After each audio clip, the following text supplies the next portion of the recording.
The content of this podcast is provided for general informational purposes only and is not intended as, nor should it be considered a substitute for professional medical advice.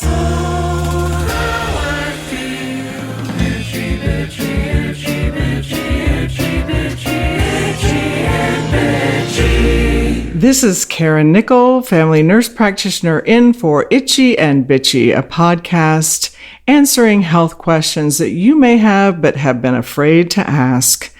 And I am here with our ever faithful producer, Forrest Winsel, and I have the pleasure of having the lovely and talented Alexandra Perrignon, a psychiatric nurse practitioner and also a family nurse practitioner, here to talk with me today about people who are feeling overwhelmed, completely overwhelmed during and following this time of COVID, and as we try to add things in our lives as some things start to open up during COVID. And we have had to add on so many things during the COVID-19 pandemic. People are teaching at home, they're working from home, and they've kept up all the other things they do in their life. And now we're starting to add more things on. And I see in my practice, Alex, that people are just completely overwhelmed and they're stressed, and I'm seeing it in terms of their level of anxiety and depression and poor sleep and irritability. And so I just wanted to talk today about what we can do to offset some of that and some of those symptoms by paring down some of our choices we make, and by figuring out what we should think about before we say yes to things. And maybe then we can talk about the best way to say no to some things. So I think, on top of all the things that we have to do, if you're working, we have to go to work because we have to pay our bills. And we have to help our children with their schoolwork, and especially if you're teaching remotely or helping to teach your children remotely. But there are little things that I think a lot of people add on that they don't have to add on, like baking a lasagna for the church potluck. That's something you can take off your list. You don't realize it seems like an easy yes. Yeah, I'll do that. I'll make a lasagna, but you have to go to the grocery store. You have to buy all the ingredients. You have to take it home. You have to put it all together. You have to bake it. And all the while you're taking care of kids. You're doing something maybe at home for your work. So I think there are some things that we choose to do that we can say no to.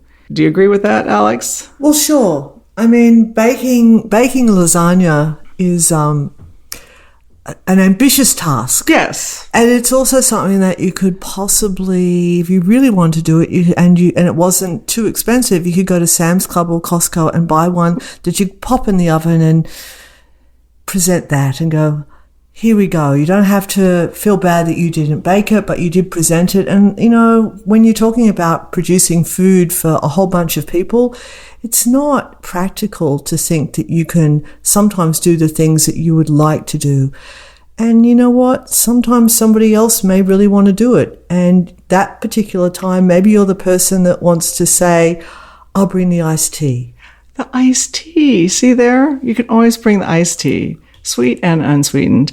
So yeah, there's always an alternative. I mean, if you feel like you just absolutely can't say no to the church potluck or whatever you're doing, think of maybe an easier alternative to something that just takes less time for you.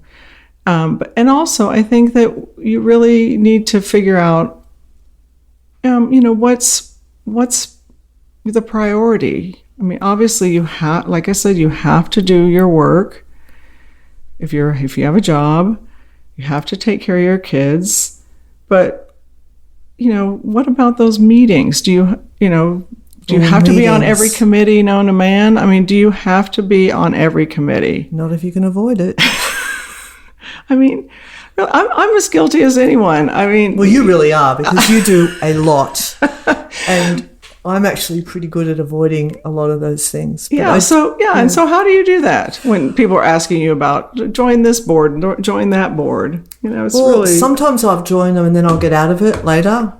There's that, because you just say, I don't feel like I'm contributing enough. Which can be true. Yeah. But I also think that in meetings that even if you want to be there and you kind of have to be there for your work, I think that it's really important to not suggest too much at a meeting unless you're prepared to follow through with it yourself, because a lot of the time when you come up with a great big new idea at the meeting, invariably the leader might turn around and go, fabulous idea, why don't you do that? Take the lead. Yeah, exactly. Take the lead. So unless you're prepared to do it, don't really suggest it. Sit there and be quiet unless it's something so important that you feel like it has to be brought up at the meeting, because if you bring it up and it sounds like a grand idea, guess who's doing it? So you're taking on one more thing. Yeah, tag you're it. Yeah. So unless it's your absolute passion. Yeah, be quiet. Just learn to be quiet. Yes, exactly. It's a real art. It's a real art, but it's valuable because it's protective of you if you can be quiet. Right. And I think it's human nature that people need to be needed.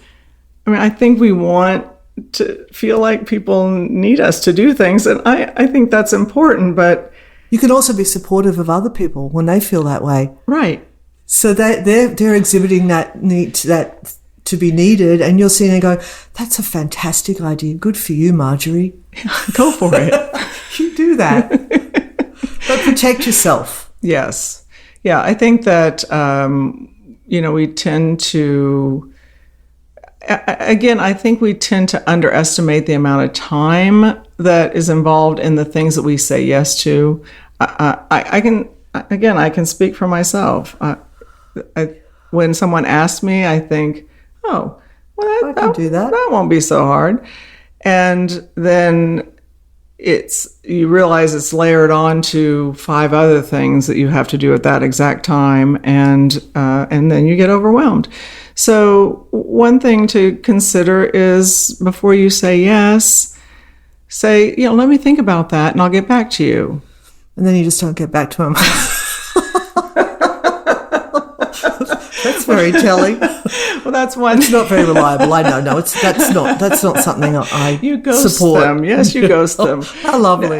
Yeah, no. But, don't ask her. She won't get back to you. But when also you can get back to them via email or text, and sometimes that's easier for people who have difficulty saying no to. Yeah, I have to check my calendar. Let me get back to you. Yeah.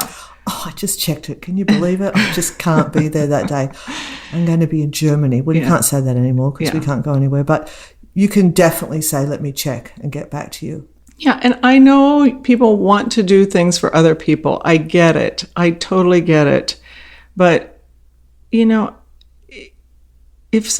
you're telling people, okay, telling the neighbor, I'll let your dogs out. When I get the kids home from school, I'll be happy to let your dogs out. Again. And then they run away.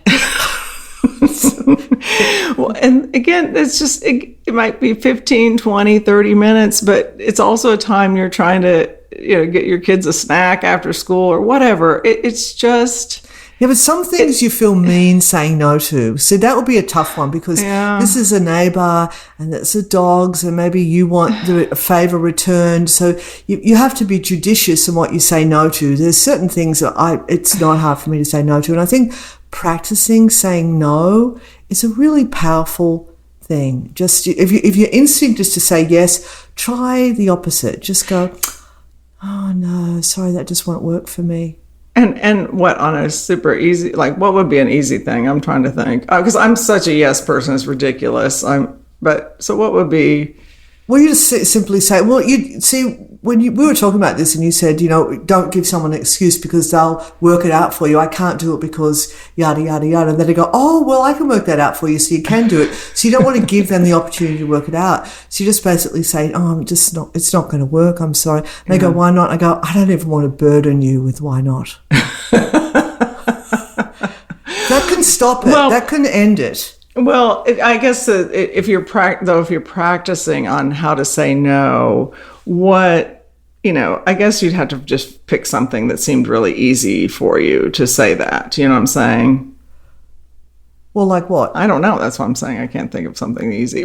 Well, so someone says, can you drive me, somewhere on Sunday? If you really don't want to, and you know that Sunday's the only day that you're going to have to rest, which is so important before we all start again, you could just simply say, no, that's not going to work for me. I'm so sorry. And you could just end it at that. Now, if you've got a pushy person that says, well, why not?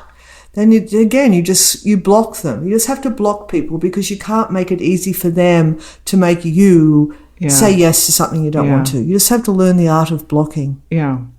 I think boundary setting is a big problem, especially, I don't mean to define genders, but I think it is more difficult for women. I think we expect ourselves to do more. Well, because we do. I'm sorry, but we do. I've always said, and I said this to you before, that, when women go to work, they just take on another job because they're still doing all the other things they did before, and then they go to work as well. So it's not that easy. Yeah. And as far as pandemic goes and children at home, I can only imagine how difficult that is. I mean, I'm grateful that my kids escaped this and they're older, but sometimes I wonder what would I do, and I can imagine that maybe one of the things I would think about doing would be finding a great teenager who's vaccinated and sharing it amongst parents, sharing that teenager amongst parents to take off some of the stress for you so that they're being taken care of and maybe they're getting tutored, but this is a safe person who's vaccinated, and pay them well enough that it's worth their while and you all value that person. Right. So I think that would be something I could imagine myself doing, because I do remember when my kids were in preschool that part of the deal was that you had to come half a day a week, and I'm like, what? I can't do that. The deal there, this was only like a couple of days a week. Yeah. So I remember paying a fabulous babysitter to go in my place. So I've been doing this kind of replacement act for years. Yeah. So it's like, I'm paying for this because I need the time to myself to do A, B, and C. So I just replace myself. I think we have to be creative for sure. Yeah. And we'll talk more about some creative options after we take this little break. We will. Yeah. I am constantly telling my listeners and my patients about supplements, and I would like to talk to you specifically about Care Of. Care Of is a wellness brand that makes it easy to maintain your health goals with a customized vitamin plan that helps you feel your best today and supports you long term. I love that all of Care Of products are formulated with clean ingredients that are backed by science, and they will always tell you about the research and sourcing behind each of their products. In addition, the recommended supplements come in daily, individually wrapped packets that are adorable and have a little quote or saying or fun fact on them. That feature really helps me maintain a daily routine of taking my supplements. I'm always looking forward to see what that little saying is. And you can compost your vitamin packs because they are made of plant-based ingredients. When you receive your shipment, it will include a little booklet. Mine says "Made for Karen" on the cover and contains the list of the customized supplements and how they support you. It also includes instructions on dosing your supplements and how to develop a routine to ensure that you take the supplements every day. Literally every day at work, when I ask my patients if they are taking their daily recommended supplements, some of them tell me, well, I was taking it daily, but I ran out 3 weeks ago and I haven't gotten to the health food store to get more.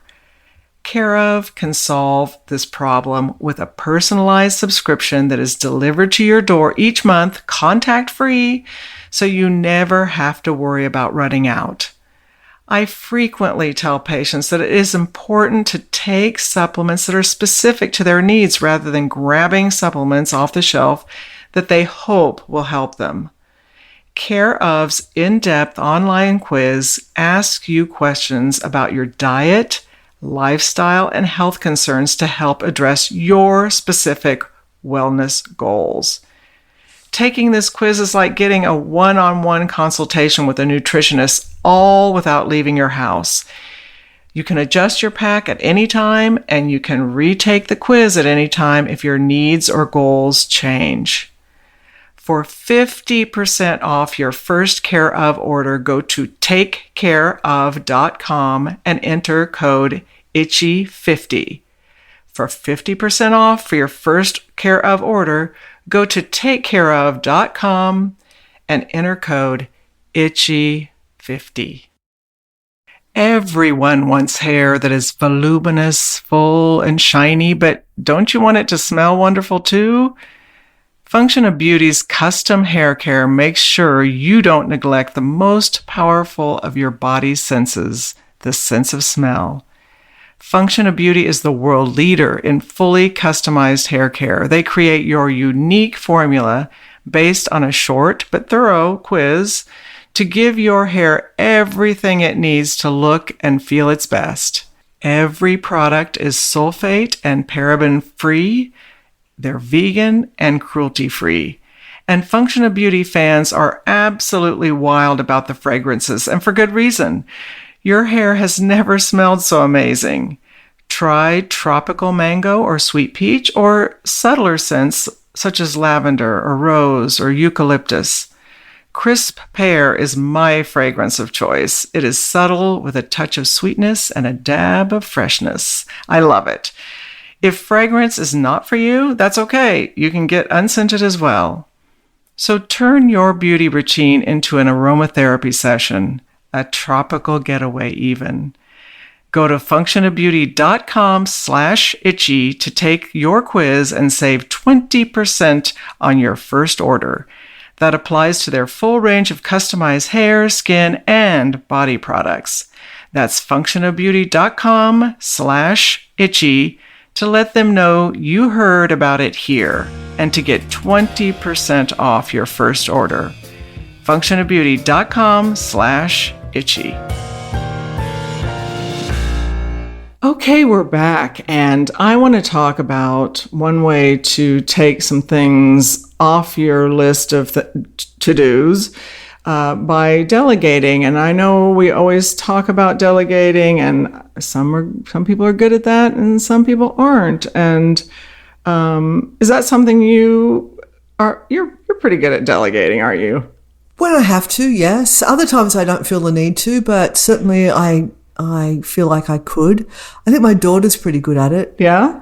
She's pregnant, and she just had a huge baby shower outside. Nice. And, but it was massive. It was a lot to deal with. And people kept saying, what can I do? And every time someone said that, she would go, oh, well, you could pick this up for me, or you could do this. I mean, she got all the food, but she just arranged that everybody would help. And then she has one great friend who said, what can I do? By that time, she delegated so much. She just said, oh, I think I'm okay. And then the friend said, well, I'll tell you what, I can just bring lowered expectations. How would that be?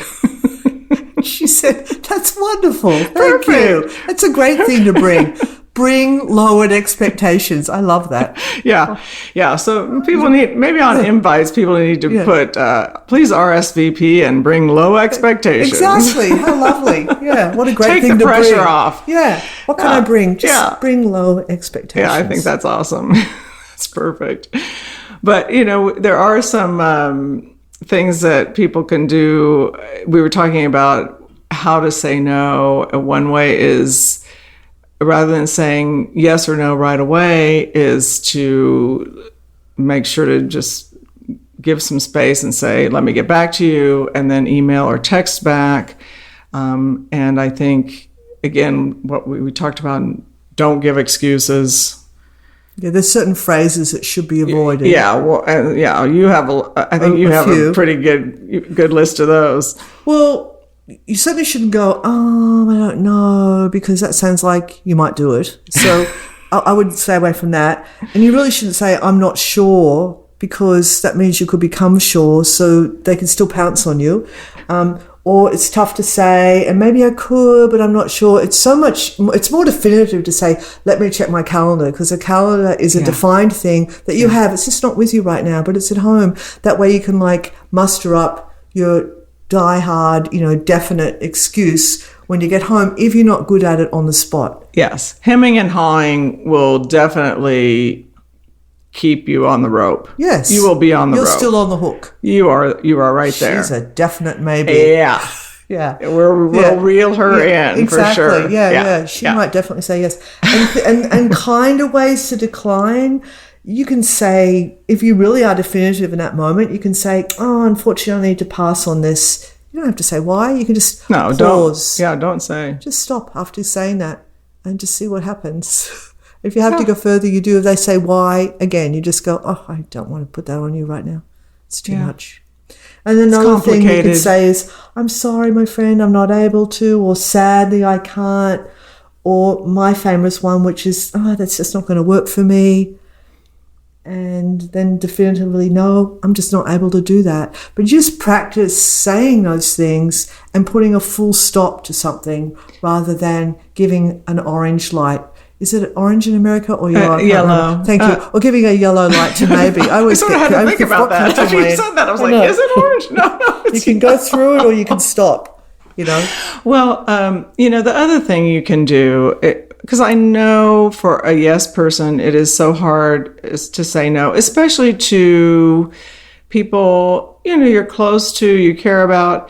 So if there's something you really can't do or don't want to do because you just don't have the energy to add something else at that time, offer up an alternative. If you can't go to some evening out, say, but I'd love to go and grab coffee with you sometime. Absolutely. Offer up something that it takes less time, less energy. And keeps the friendship. And says yes, and maintains the relationship. You could also say, and it could be absolutely true, I just can't do it this time, but please, ask me again. Yes. Because you know that you would want to do it in the future, but you just can't do it now. So that gets you off the hook for now. And that also makes a person feel... like, okay, so she really isn't completely shutting me out. Yeah. She's just saying not now. Exactly. And I think that makes a big difference. And that would be, like I said, something that's less involves less time as an offering is a really fair option. And then you would have fun. And then it would be restorative. Yeah. That time with a friend that's 30 minutes for coffee would be a restorative thing rather than 4 hours of an evening out. Exactly. Yeah, you could just pick and choose a different way and a different time. Because I think people just don't see the wall coming. They're doing, adding more and more stuff, and then they hit a wall. And then we're really in trouble, and we're in crisis mode, and we're trying to fix it up. We're in the exam room, trying to get therapy started and medication started. And I'm not saying that shouldn't happen, but I think we'd have less of that if people saw that they were approaching a place where they were psychologically approaching overload. Yeah. And saying, "Oh, whoa! I gotta back up here. Yeah. I'm doing too much." Yeah, know that about what you're capable of. I think people don't see that well, and then they get completely overwhelmed, and then they're like coming into our offices saying, "What can we do?" And we're trying to help them, but you have to start with, "What can you do about it? What do you think you can do about it?" Yeah.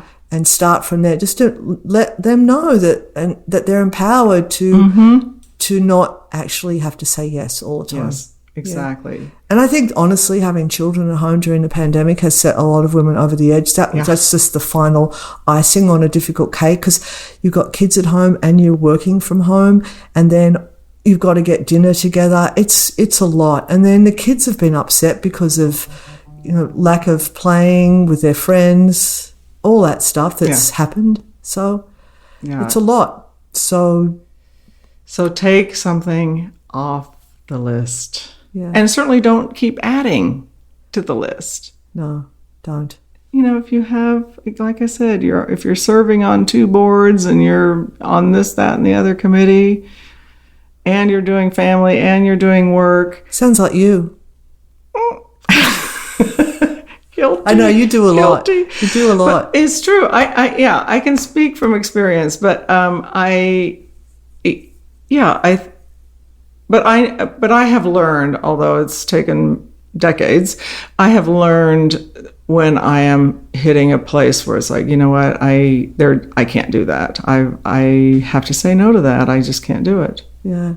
It's a great feeling to have nothing on your schedule. And that isn't always appropriate when you've got children, but it can be appropriate for social obligations to just say, no, we're having a kid day today, or we're just having a family day.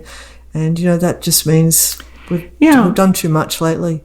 Yeah, think about when you're figuring out what you want to do what you want to say yes to. Think about what restores you. Is it sitting in the living room listening to music? Is it playing with your kids? Is it going for a bike ride? Think about the things that make you feel better, that fill you up, and make sure you're doing some of that every week. I mean, several times a week. Self-care. Very important. Self-care. Rather than adding on more things that burn you out, start adding back things that are restorative, because frankly, those things you'll be a bigger gift to people. You'll be able to provide more to people if you do that. Yeah, that's why they say in airplanes, first put the oxygen on yourself before the child, because how can you possibly help a child if you don't have something to protect you first? Yeah. So there you go. Yeah. First you, then everybody else. Yeah. Just remember that. You can do it. All you out there, you can do it. Well, just say no. Just say no. That didn't work for the war on drugs, but I know. Well, maybe it'll be due on the war of being overwhelmed.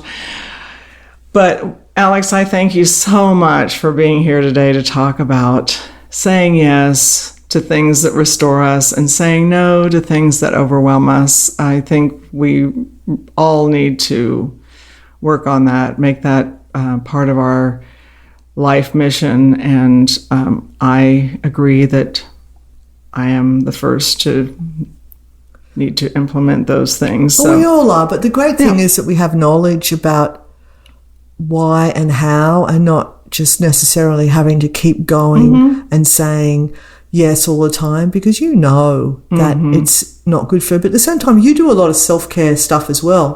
You exercise, you swim, and that probably has allowed you to do the extra stuff that you have done. Yeah. But there still has to be big gaps of just not doing anything. Yeah, it's true. So everybody just take a breath. Take a breath. Sit on the couch and don't do anything for a little bit today.